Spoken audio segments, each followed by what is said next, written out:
Good afternoon, everyone, and thank you for joining me for this kindergarten workshop in mathematics.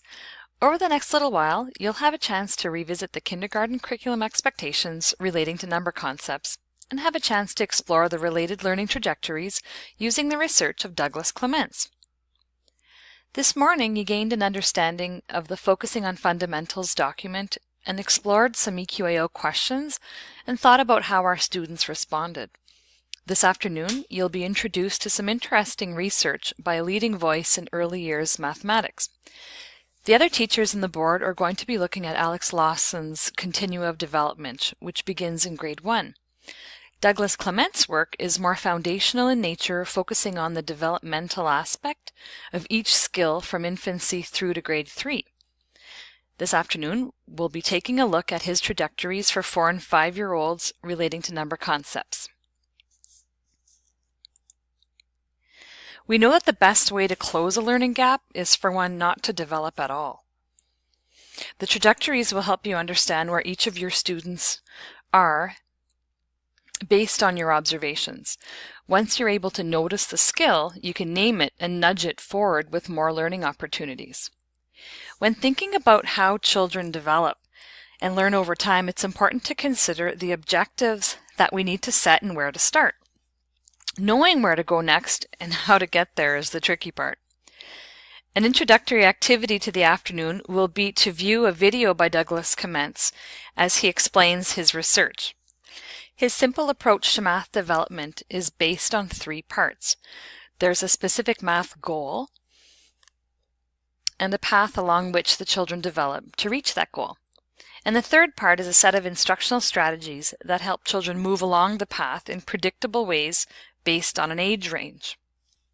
He explains that every child learns at his or her own pace, but that most children will be able to demonstrate the skill by the age listed in the trajectory.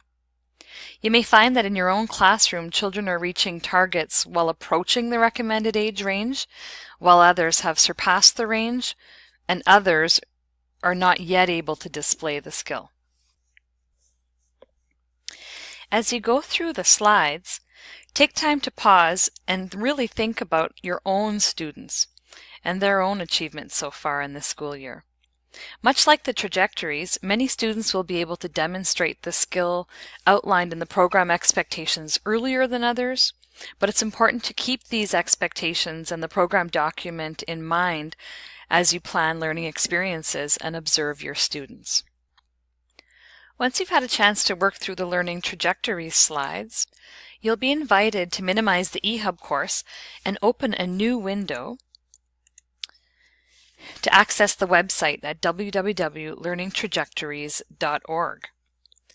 When it's open, you'll see that there are a series of short introductory videos that will show you how to register and create a class. I think you're really going to like this website and the suggested activities and games that have been embedded. The rest of the afternoon will be a chance for you to get to know the website and explore the different learning opportunities to help you understand the related learning trajectories for your grade. Please note that this is an American site where many states begin kindergarten when children are approaching 6 years old. When exploring the site, it'll be important to know if your students are 4, 5, or 6 years of age so that the calibrated trajectory will be accurate. But please note that there's no expectation that you enter in a child's full name or birth date. As you'll see in the video on the website, to access some of the more specific features, you will have to have students entered into a class list, but be careful to protect the privacy of your students. A made-up birth date will work.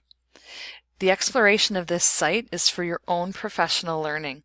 You may want to share the online games with your students to help them once you feel more comfortable with the site. Now you're ready to move on from this video and open the actual presentation slides. I hope that you enjoy learning together this afternoon and know that I'm always available to support you in your work. Have a great afternoon, everyone.